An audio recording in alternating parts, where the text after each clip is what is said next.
발표를 해주신 서여명 교수님과 함께 미국 미시간 대학교 유영주 교수님, 체코 팔라츠키 대학교 안드레아스 시루머 교수님께서 토론을 함께 해주시겠습니다. 네, 지금 단상에 올라와 주시고 계신데요. 큰 박수 부탁드립니다. 네, 유영주 교수님께서는 현재 미국 미시간 대학교 아시아 언어문화학과 교수이자 남한국학 센터장으로 재직하고 계시고요. 겨울공화국의 작가들을 비롯한 저서를 통해 한국 문학과 문화를 깊이 있게 연구하고 계십니다. 안드레아스 슈르머 교수님께서는 현재 팔라츠키 대학교 한국학 교수로 재직 중이시고요. 비엔나 대학교 한국외대 통번역대학원 한국문학번역원 번역아카데미에서 한국문학을 가르치셨습니다. 이 외에도 한국문학과 번역에 대한 다양한 저술과 프로젝트를 통해 한국학 연구를 유럽에 널리 알리고 계십니다. 네. 제가 또 올라가야 해요.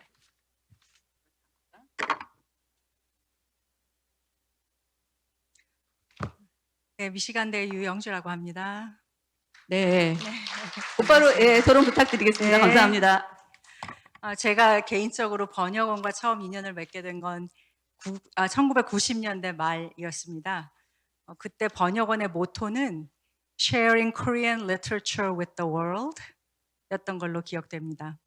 그로부터 거의 30년에 가까운 세월 동안 번역원의 여러 프로젝트에 직접 또 간접적으로 많은 혜택을 입은 한 명의 연구자로서 포스트 노벨 시대 한국문학의 세계적 위상과 약진 가능성을 토론하는 이 자리에 참여하는 감회가 참으로 새롭습니다. 초대해 주신 전수용 원장님, 그리고 또 이렇게 소중한 자리를 마련하는데 많이 수고해 주신 유재준 본부장님을 비롯한 번역원의 여러 선생님들께 먼저 감사의 말씀 올립니다. 또한 이번 세션에서 발표를 맡아주신 서여명 선생님께 감사드립니다. 서 선생님의 발표문에 담긴 진지하고 솔직한 문제의식에 깊이 공감하면서 매우 기쁜 마음으로 발표문을 읽었습니다.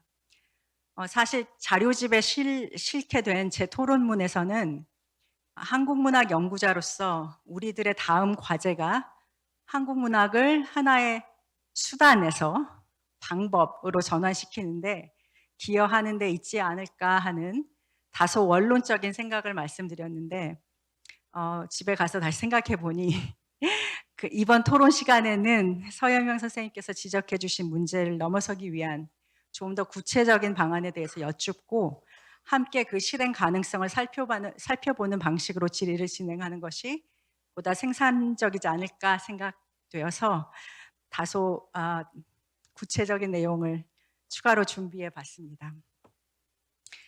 먼저 서여명 선생님의 발표문을 읽고 일종의 동병상련을 느꼈다는 말씀에서 토론을 시작하고 싶습니다. 이른바 G2로서 세계를 이끄는 중국과 미국 두 나라의 입장에서 볼 때 한국은 그동안의 약진을 불구하고 여전히 일종의 주변에 불과한 존재로 보이기 쉽습니다. 세계적 차원의 패권을 두고 경쟁하는 두 나라는 서로 상대를 강하게 의식할 뿐 그 사이 어딘가에 놓인 한국을 상대방을 바라보듯 무겁게 바라보는 것에는 아직 충분한 연습이 안 되어 있는 상태로 보입니다. 이것이 중국과 미국 두 나라에서 한국 문학, 나아가서는 한국이라는 존재가 충분한 존재감을 드러내기 힘든 매우 근원적 사정이라 생각됩니다. 그러나 이런 한계가 현실에서 드러나는 구체적인 양상은 또 조금씩 다르다고 할 수 있을 텐데요. 미국에서는 한국학이 동아시아학의 하위 구성 요소로서 기조 강연에서 권영민 선생님께서도 언급하셨듯이 중국이나 일본처럼 미국이 잠재적 경쟁자로서 진지하게 관리하는 대상에서 밀려나서 중국과 일본을 이해하는 데 부수적인 존재로 그동안 취급받아온 경향이 있습니다. 한국 전쟁 이후 미국 학계에서 이른바 지역학 Area Studies 개념이 굳건하게 자리 잡으면서 동아시아라는 민감한 지역을 다루는 미국의 관심사에 있어 일종의 마이너한 주변부로 위치지어지는 상황이 이제까지 미국에서 한국학이 처한 어려움이었다고 요약할 수 있겠습니다. 그런데 이 같은 미국에서의 한국학의 위상에 있어 두 가지 유의미한 변화가 있는데, 하나는 한류. 예, 한류의 영향으로 특히 젊은 세대에 있어 한국의 이미지나 위상 등이 격상되면서 한국이 진지한 관심과 탐구의 대상이 되기 시작했다는 점. 그 한 가지라 말씀드릴 수 있겠습니다. 또 한 가지, 미국에서의 한국학 연구를 돌아보면 오히려 한국학이 가진 변방적, 소수적 입지 자체로 말미암아 학문으로서의 이른바 순수성을 지켜오기에 유리했다는 역설적 상황이 함께 존재했다는 점에 대해서도 첨언하고 싶습니다. 한국학은 그 주변성 덕분에 지나친 도구적 수단으로서의 한국 문학 연구라는 문제의식을 그 토론문에는 실었는데요. 한국학은 그 주변성 덕분에 지나친 도구적 성격, 즉 어떻게 한국학을 통해서 미국이 필요로 하는 국익을 위한 지식을 제공하는가의 영역에서 비교적 자유로울 수 있었다. 또 국가적 지원도 한국학에 크지 않았기에 정말로 한국을 사랑하고 이해하고자 하는 사람들에 의해 이익과는 무관한 영역에서 많이 한국에 대한 연구가 진행되어 왔다. 근데 이 점은 말하자면 주변성이 오히려 일종의 좋은 전통을 형성하게 된 상황이라 말씀드릴 수 있겠습니다. 미국에서 그동안 척박한 환경 속에서 한국학 연구의 전통을 지켜온 분들이 한인 이민자이거나 한국전쟁 참전 군인, 평화봉사단 파견자 등 한국에서 청춘기의 절실한 체험을 거친 미국인 연구자라는 점은 한국학이 가진 독특한 성격을 잘 보여주는 일면이라 하겠습니다. 미국의 한국학 연구에 있어 다행스러운 새로운 흐름은 앞서 소개한 그 두 가지 요소가 긍정적인 방식으로 합류되어가는 양상을 보인다는 점입니다. K-팝의 영향으로 대표되는 젊은 세대로부터 시작된 한국의 문화적, 국가적 위상에 대한 인식이 제고되고 촛불혁명에서 빛의 혁명으로 이어진 K-데모크라시, 또 팬데믹 상황에서의 우리 국민들이 보여준 수준 높은 시민의식 등이 세계적 관심사가 되면서 한국 문화가 또 하나의 대안적 문화로서 진지한 관심의 대상이 되어가는 양상이 조금씩 나타나는 상황입니다. 영화 기생충과 넷플릭스 시리즈 오징어 게임, 다들 너무나 잘 아시죠? 또 한강 작가의 노벨문학상 수상, 최근 토니상을 수상한 뮤지컬 어쩌면 해피엔딩에 이르기까지 한국의 대중문화의 막강한 영향력은 이제 전통문화, 특히 국악, 생활문화, K-뷰티, 한식을 넘어 산업과 정치로 차츰 확장되고 있고, 이처럼 미국에서의 변화된 한국의 위상에 걸맞는 보다 확장된 한국학 연구에 대한 고민이 미국의 한국학 연구자들 사이에서 진지하게 고민되고 있다는 점을 말씀드리고 싶습니다. 중국에서의 한국학 혹은 한국문학 연구 상황에도 미국에서의 한국학 상황과 일정한 점에서 유사한 성격이 있으리라 생각됩니다. 중국에서의 한국학은 나름의 긴 전통이 있지만 개혁 개방 이후에 중국이 기본적으로 서양, 즉 미국과 유럽을 자국 문화의 폐쇄성을 극복하기 위한 진지한 모방과 학습의 대상으로 여기면서 우선적 관심을 기울이는 상황 속에서 미국에서의 한국학과 유사하게 일종의 주변적 영역에 머물러 온 감이 있었다고 생각됩니다. 서 교수님의 발표에서도 잘 드러나 있지만 1992년 한중 수교 이후에 급작스럽게 경제적, 인적, 물적 교류가 확대되어 왔지만 그에 걸맞는 한국에 관한 유의미한 지식의 생산, 양질의 지적 문화적 교류는 충분히 뒤따르지 못한 것으로 보입니다. 또한 중국은 정작 한류라는 말이 유행하기 시작한 출발점에 해당하는 국가이고 가장 먼저 한류를 받아들인 당사자였음에도 불구하고 사드 사태와 코로나 팬데믹이 겹치면서 상대적으로 긴밀했던 대중문화의 교류마저 크게 축소되는 안타까운 상황이 초래된 것이 아닌가 생각됩니다. 이처럼 사드 사태 이후 소원해진 한중 관계로 인해 한중 수교 이후 축적되어 온 인적 물적 교류가 축소되면서 중국에서의 한국학 연구 역시 한국학에 대한 관심이 점차 커져가는 좋은 흐름을 잘 활용하지 못하는 것은 아닌가 하는 아쉬움이 남습니다.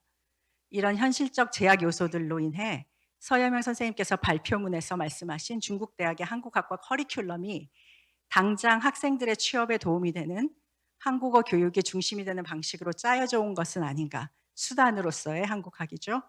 그렇게 짐작이 되고, 또 이러한 상황을 타개하고자 노력하시는 중국의 여러 한국학 연구자들의 고민과 분투를 잘 이해할 수 있었습니다. 그렇다면 한국 문학을 연구하는 동료 연구자의 한 사람으로서 서 선생님께서 토로하신 바에 중국에서의 한국 문학의 위상 제고를 위해 어떻게 실질적인 변화의 계기를 만들 수 있을지에 관해 이런 자리를 빌어 다양한 방안을 모색해 보는 것은 저희 미국의 한국 문학 연구자들에게도 결코 남의 일이 아닌 문제일 것이라는 생각이 듭니다. 선생님께서 발표문에서 토로하신 바와 같이 대중문화에서 시작한 한류 붐의 영향이 일종의 엘리트 문화를 할 수 있는 순수 문학 영역까지 도달해 잔잔하지만 유의미한 변화의 계기가 형성되고 있음에도 한국 문학 연구가 이에 발맞추어 충분한 뒷받침을 하지 못하는 상황을 극복하기 위해서는 단순히 연구자들에게만 책임을 돌리기보다 연구와 현장, 출판 기획, 번역, 비평 등을 아우르는 다양한 시도들이 필요한 것은 아닐까 생각해 봅니다. 한강 작가의 노벨문학상 수상과 같이 중국 문학계에서도 큰 반향을 일으킨 상황을 적극적으로 활용해서 학계 안팎을 두루 아우르는 협업의 새로운 모델을 시도해 볼 수는 없을지 궁금합니다. 예컨대 중국에서 한국의 최근 문학 작품을 소개해온 출판사의 기획자, 번역가, 비평가, 출판을 담당하는 미디어 종사자, 한국 문학에 관심을 가진 중국 작가 등 다양한 분야의 문화 인사들이 한데 모여 중국의 번역 소개된 한국 작품을 대상으로 기획 취지 소개, 번역 과정에 대한 체험 소개, 서평 및 평론 발표, 한중 작가의 대담, 전공자에 의한 연구 성과 발표 등 다양한 세션으로 구성된 그런 문화 행사를 중국의 여러 기관과 협력하여 개최한다면 사회적 파급력이 한층 더 커지고 한국 작가가 중국 전문가의 조력을 받아 중국의 일반 독자들과도 직접 만나서 교류할 수 있는 기회를 가질 수 있지 않을까 상상해 봅니다. 중국 독서계의 관심을 촉발할 수 있는 작품을 선별하여 출판사와 소통하고 좋은 번역자를 찾거나 직접 번역에 참여하고 다양한 주체들을 한자리에 모으게 하고 이들 간의 소통을 가능하게 할 수 있는 역량을 보유한 존재는 결국 중국의 한국 문화 연구자들이 아닐까 생각되기 때문입니다. 한국 현대문학 영역은 중요한 한중 인문 교류의 출발점이 될 수 있으리라 생각되고 번역원 등 한국 측의 지원과 중국 내 한국문학 연구자들의 노력이 만나고 또 한중 간 외교 채널 등을 통한 중국 측의 협력이 이루어진다면 한국 문학을 주제로 한 학계와 현장을 아우르는 새로운 교류의 모델이 충분히 시도될 수 있지 않을까 생각됩니다. 제가 기억컨대 코로나 팬데믹 이전만 하더라도 제가 한때 몸담았던 수유, 너머 연구실 등이 참여한 동아시아 지식 공동체, 또 한국의 창비, 일본의 현대사상, 중국의 개방시대, 타이완의 타이완 사회연구 등 동아시아 비판적 간행물 간의 교류와 협력, 대산재단과 중국작가협회 등이 참여한 동아시아 문화교류 등의 활동이 이루어져 왔음에도 코로나 이후 인적 교류가 줄어들면서 문화적 대화의 채널이 닫히게 되고 아직도 충분 복구가 되지 않은 상황이 아닌가 합니다. 이러한 안타까운 상황을 타개하고자 하는 하나의 새로운 시도로서 중국 독서계의 반향을 일으킨 한국 현대 문학 작품을 대상으로 중국의 한국 문학 연구들이 앞장서고 번역원 등 한국의 기관이 지원하고 중국 측의 협력을 얻어내는 방식으로 과거에 시도되었던 한중 문화 교류의 모델을 복원하는 한편 한층 더 높은 수준으로 발전시킬 수 있는 계기가 생겨날 수 있으리라 상상해 봅니다. 서 선생님께서도 번역원 같은 기관이 다양하고 풍부한 만남을 만들어주는데 나섰으면 하고 말씀하셨는데 그 요구를 이런 맥락에서 구체화해 봅니다. 중국에서 한국 문학을 매개로 한 이와 같은 높은 수준의 문화 인사들 간의 진지한 대화가 성공을 거둔다면 장차 제가 있는 미국이나 세계 여타의 지역에서도 이를 벤치마킹할 수 있는 날이 곧 올 수 있으리라고 생각됩니다. 좀 말이 길어졌는데요. 두서없지만 서여명 선생님의 진솔하고 진지한 발표에 대한 문외한의 소회를 이상과 같이 말씀드려 보았습니다. 들어주셔서 감사합니다. 네, 감사합니다. 제가 뭐 너무 많은 말씀을 해주셔서 네, 뭐 요약할 게 너무 많긴 하지만 일단 지체되었던 어떤 한국 문화 연구가 어떻게 성장 가능한가에 관해서 굉장히 많은 구체적인 방안들을 말씀해 주셨는데 그 가운데 특히 우리 기관과 같은 한국 혹은 한국 정부, 한국 기관이 좀 더 많은 지원을 해야 되고 협력을 해야 된다 이런 말씀을 해 주셨는데요. 네. 그냥 곧바로 이어서 뭐 인상적인 것은 어쨌거나 한국학의 주변성을 새삼스럽게 환기를 하시면서 그게 어쩌면 새로운 계기를 만들 수도 있을 거가 아니냐라고 말씀을 하셨는데 그게 굉장히 인상 깊은데요. 네, 이어서 안드레아스 시르머 교수님의 토론을 부탁드리도록 하겠습니다. 네, 안녕하십니까. 작동해요? 예. 배터리 거의 떨어져 있는 표시 나오는데 뭐 중간에 제 목소리 못 들으시면 예, 알려주세요. 안드레아스 시르머입니다. 이 자리로 초대받아서 영광입니다. 감사합니다. 제가 제 토론문을 좀 간단화해서 읽어보겠습니다. 서여명 선생님의 사유 깊은 발표를 흥미롭게 들었습니다. 저에게 가장 오래 남을 것 같은 부분은 만절필동입니다. 만절필동이라는 표현 하나만으로도 다양한 논점을 이끌어낼 수 있다고 생각합니다. 저 역시 서 선생님처럼 한국 밖에서 한국 문학을 가르치고 있습니다. 학생들은 열정적이지만 제도적 자원은 부족합니다. 저희 학교도 철의 장막 시대에 동유럽이라고 했던 지역에 있는 많은 대학들처럼 제이스터나 프로젝트 무스, 테일러 앤 프랜시스, 앱스코 같은 데이터베이스를 마음껏 이용하지 못합니다.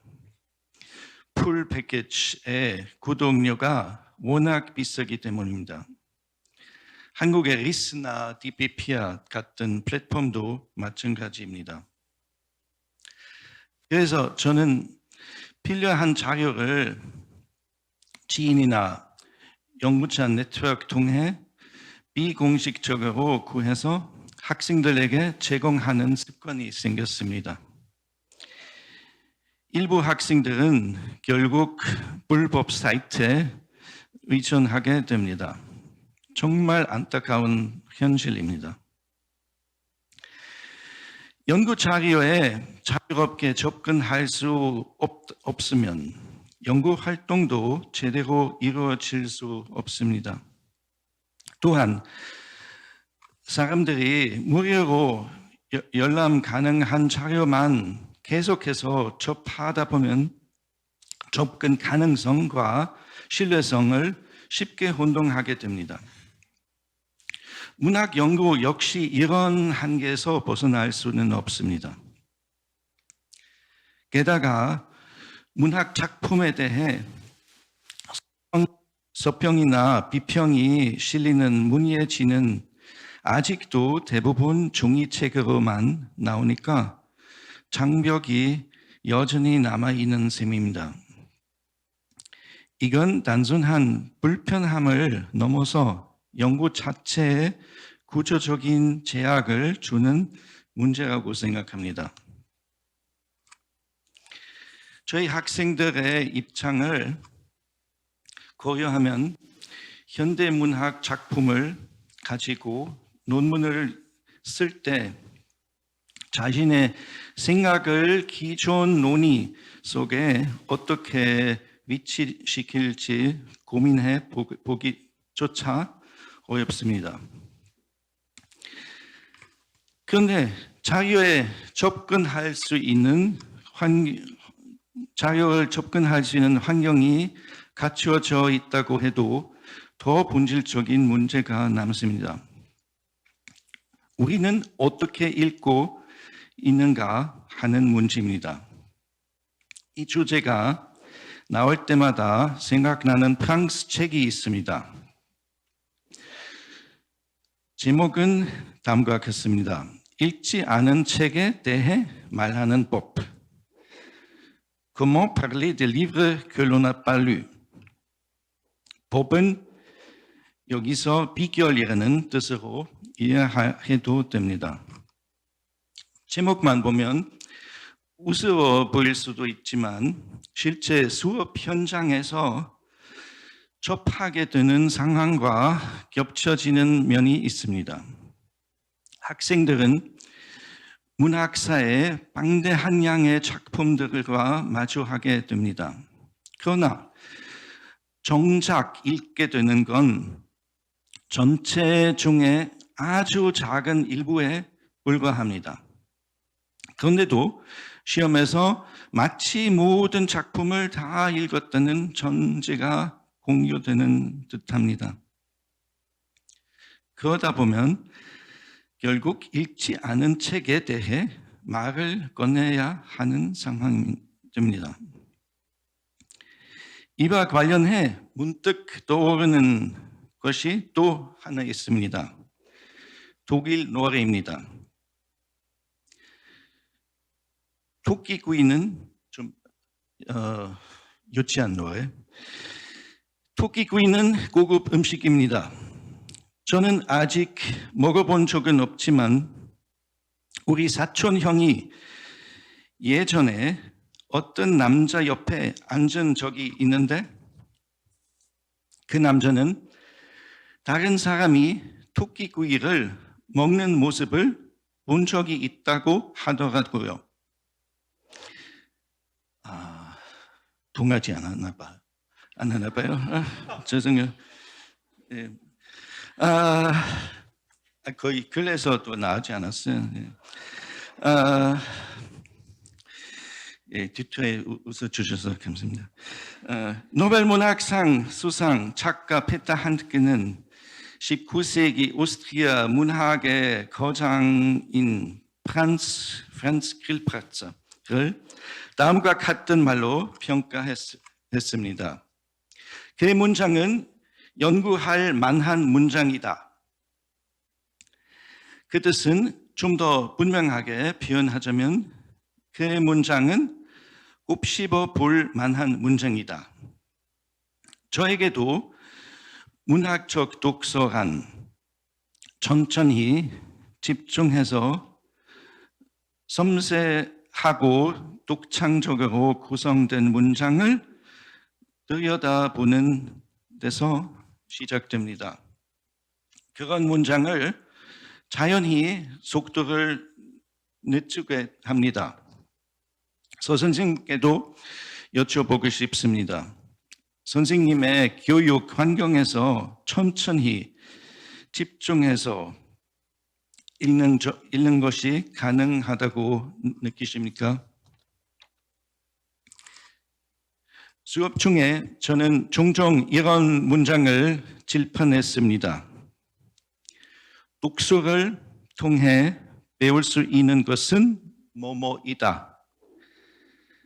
여러분은 이 뭐뭐라는 빌칸에 어떤 말이 들어가야 한다고 생각합니까?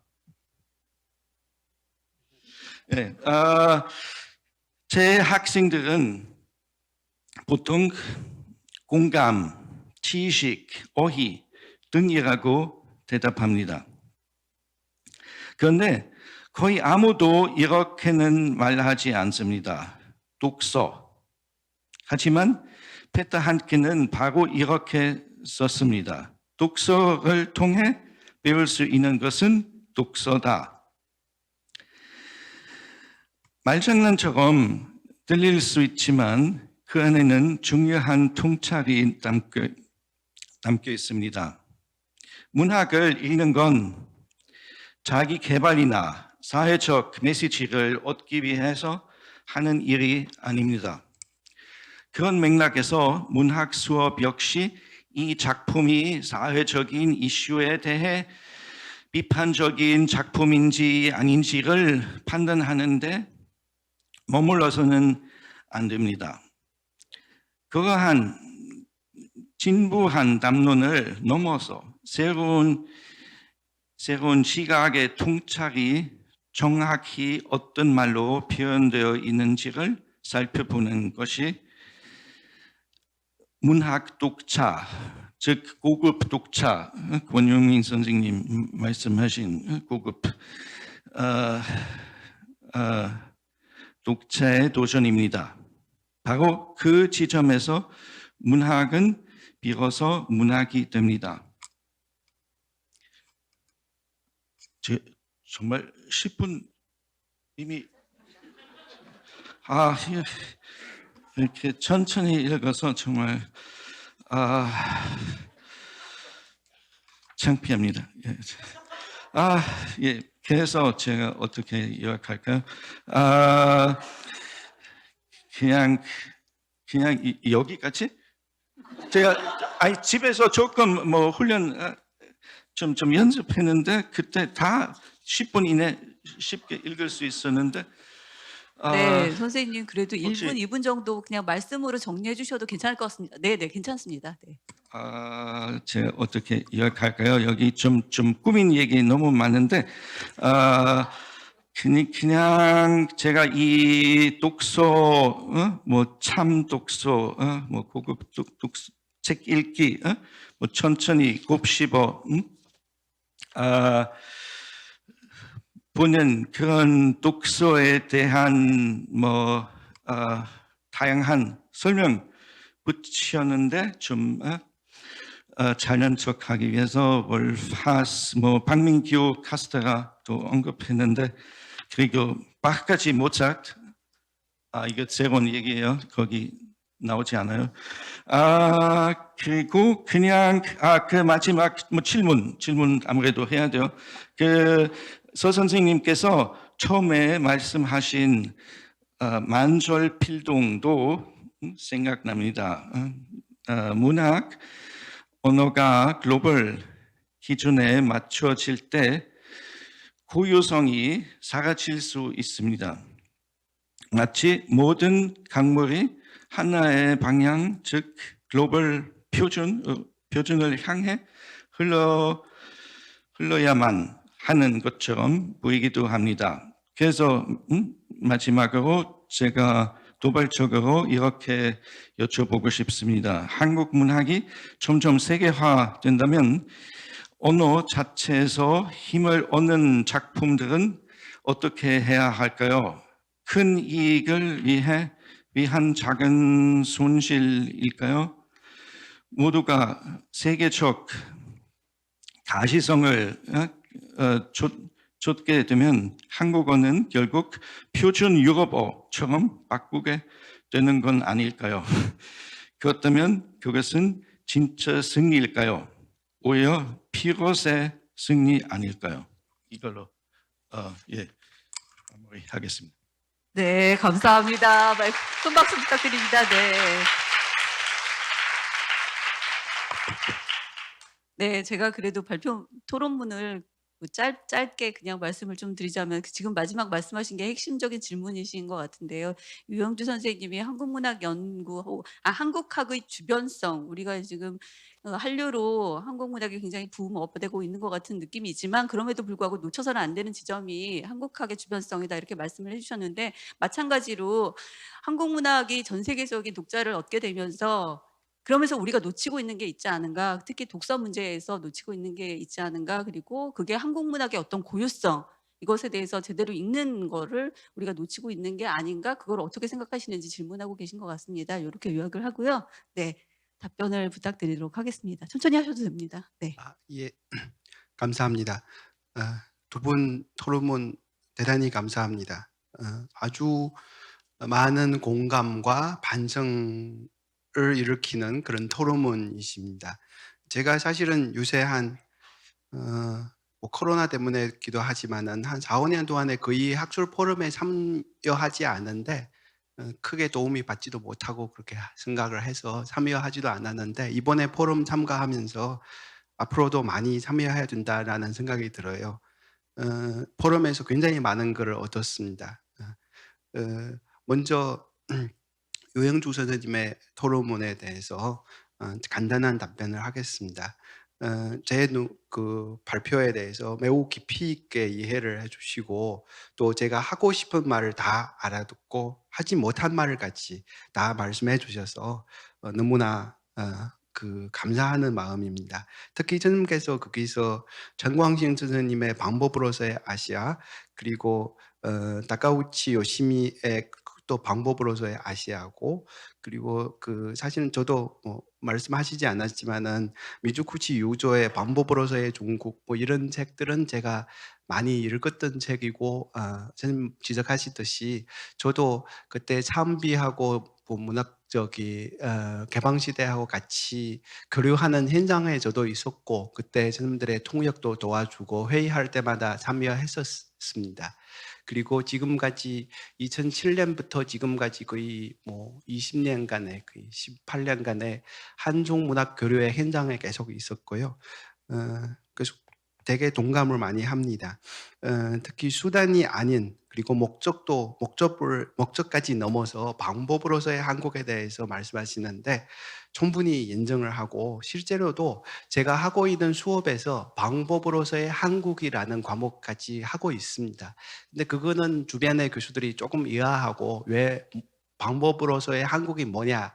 그건 일본 문학 하는 분들은 좀 이해를 하는데 유럽 문학이나 뭐 이쪽에서 하신 분들은 좀 이해하지 못하고 여러 번 질문을 받았습니다. 그럴 때마다 설명을 해드렸고 방법으로서의 한국이 라는 수업에서 뭐 여러 가지 말을 하는데 주로 남북의 분단이나 한국 내부에서의 문제 그리고 한국의 근대화 과정에서 나오는 것이 중국의 어떤 계시를 줄 수 있냐 뭐 이런 것에 대해서 설명을 더 하고요.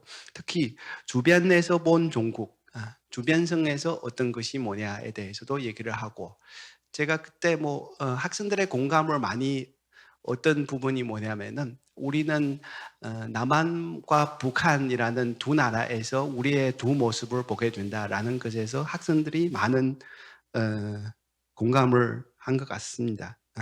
그리고 그 다카우치 요시미에 대해서 제가 조금 보충 말씀드리고 싶은 게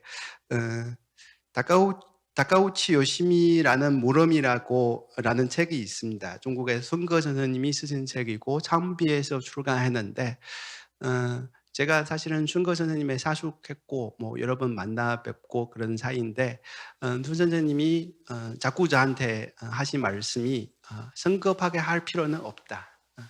그러니까 다 맞는데 방법으로서의 한국 뭐 이런 것도 좋은데 꼭 그렇게 해야 되나? 오히려 반대를 하십니다.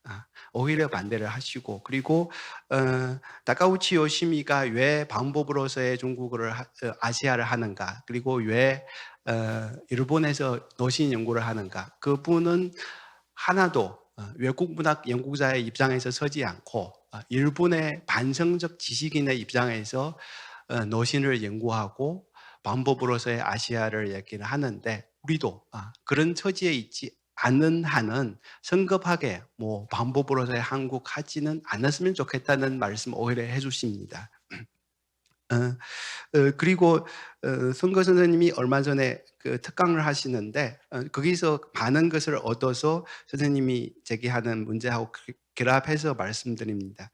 거기서 하는 얘기가 뭐냐면은 다카우치 요시미도 전에는 일종의 시민주의자, 제국주의자의 비슷한 입장에서 중국에 왔는데 중국에 와서 베이징에 있는 동안에 중국 사람도 사람이다라는 것을 발견했답니다. 그것이 뭐냐면은 일본에서 군국주의의 입장에서 봤을 때 중국은 약간 야만적인 민족이고 사람도 아닌 그런 존재라고 생각했는데 중국에 오래 있기 때문에 중국 사람도 사람이다라는 것을 알게 됐습니다. 그런 것을 출발해 가지고 계속해서 결국은 일본의 대표적 반성 지식인이 됐다는 것입니다. 선거 선생님은 그 자리에서 하신 말씀 중에 인상 깊은 것은 제가 남경에서 왔는데요. 남경라면은 남경대학살이 생각이 나는데 남경대학살 같은 학살이 왜 가능하는가? 그것이 학살을 가하는 사람들이 그 당하는 사람을 사람으로 보지 않았기 때문입니다. 사람으로 보지 않았기 때문에 학살이 가능한 것입니다.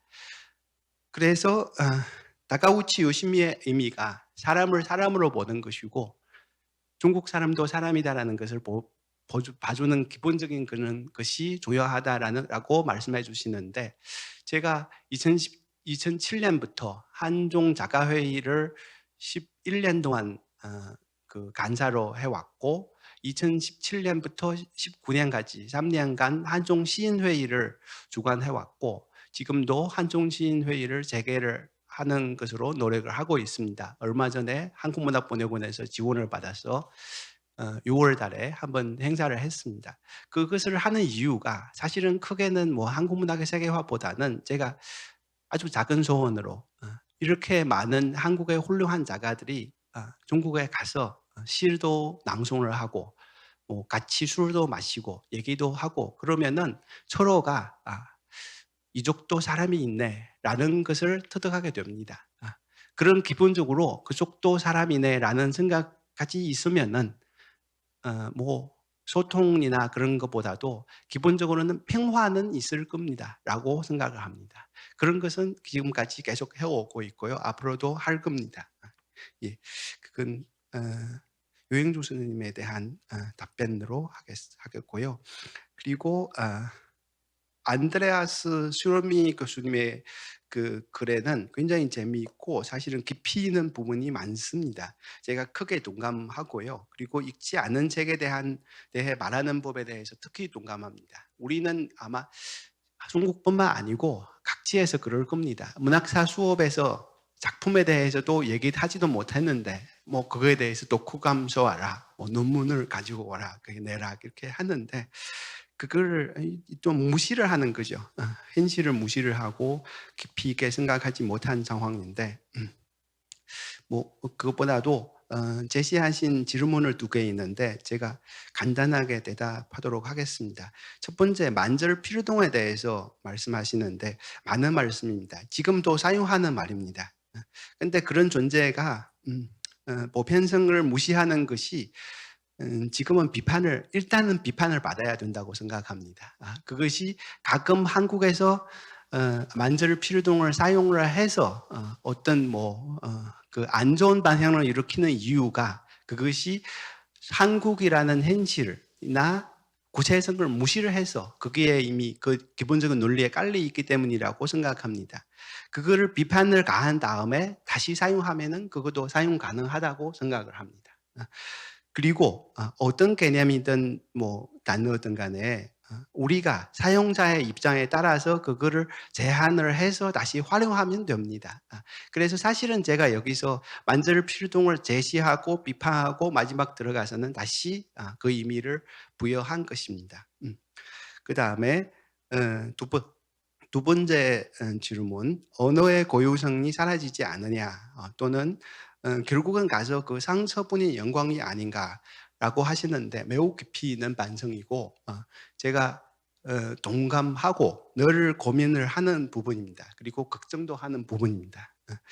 그런데 뭐 대답하는 입장에서 말씀드리자면은 제 생각으로 말씀드리자면은 첫 번째 고유성이라는 것에 대해서도 반성을 해야 되지 않는가 싶습니다. 고유성 자체도 유동성을 가지고 있는 개념이 아닌가 싶습니다. 우리가 알고 있는 전통이 하나가 있는 거 아니고 여럿이 있고 여러 청유가 있고 계속 변화 속에 있고 그리고 그 고유성을 바라보는 주세에 따라서 또 바꿔지고 그렇기 때문에 그 고유성에 대해서 먼저 생각을 하고 그 다음에 하는 것이 좋지 않은가 싶습니다. 그리고 여기서 번역에 대해서도 하는데 우리 번역하는 사람들이 다 그러는데 번역을 해서 많은 것이 죽은 것이 아닌가 사라진 것이 아닌가라고 항상 걱정하는데 그래서 번역하는 사람들에게는 2가지 명제가 성립하는데 뭐 문학이라는 것이 번역 속에 사라진 것이다 뭐 이렇게 얘기하는 사람도 있고 또 문학이야말로 번역 속에서 남은 것이다 라고도 하는데 그 2 말이 다 맞다고 생각합니다. 저는 그 두 개 다 맞기 때문에 문학 번역이 재미있고 유용한 것이라고 생각을 합니다. 그 번역이라는 것은 새로운 생명이고 그게 마치 부모님이 새로 탄생한 아이를 볼 때의 느낌과 비슷합니다. 그 사람은 나의 핏줄에서 나온 것이지만은 다른 생명이고 다른 원명을 가지고 있다고 생각하는 부모도 있고, 그렇지 않고 내가 원하는 길로 가야 된다고 생각하는 부모도 있는데, 그거에 따라서 그 원명이 다른 것 같습니다. 그 다음에 특수성과 구체성을 얘기하는데, 사실은 그가 첫 부분에서 얘기를 했는데, 명자의 제자가 고자가 얘기하는데, 그 물은 동서남북으로 흘러간다라는 것은 구체성을 얘기하는 것이고, 명자가 그러면은 보편성이 없는 건가? 위에서 아래로 내려가잖아요. 그건 보편성도 있다는 것이고 결국은 바다에 가잖아요. 그런 것인데, 우리가 늘 그런 구체성과 특수성, 뭐 번역의 여러 가지 고민, 거기서 항상 처 있고 고민을 하고 방황을 하고 걱정을 하는데, 그 갈등하고衝突 속에 있는 게 그게 우리 문학하는 사람 또는 번역하는 사람의 원명이 아닌가 싶습니다. 제가 절거히 인용하는 그 정현종 선생님의 시가 있는데, 한번 조금 이르는 것으로 제 대답을 마치도록 하겠습니다. 정현종의 갈증이며 샘물인 라는 시인데요. 너는 내 속에서 솜 솟는다. 갈증이며 샘물인, 샘물이며 갈증인 너는 내 속에서 샘 솟는다. 갈증이며 샘물인 너는 내 속에서 샘 솟는다. 예, 이것으로 마치겠습니다. 감사합니다. 네. 네. 결국은 방법으로서의 한국이라는 게 무엇인가에 대해서 말씀을 해주고 계신 것도 같은데요. 한국의 고유성이라는 게 있다고 해도 그것에 대해서 또 성찰이 필요한 게 아닌가 이렇게 말씀을 해주신 것 같은데, 지금 안드레아스 슈르머 교수님이랑 또 이렇게 의견을 더 나누시면 더 재미있을 것 같아서 이따 종합토론 때 의견을 나누도록 하겠습니다. 네, 세 분 발표 토론 참여해 주신 선생님들께 다시 한번 감사의 말씀드립니다. 박수 부탁드립니다.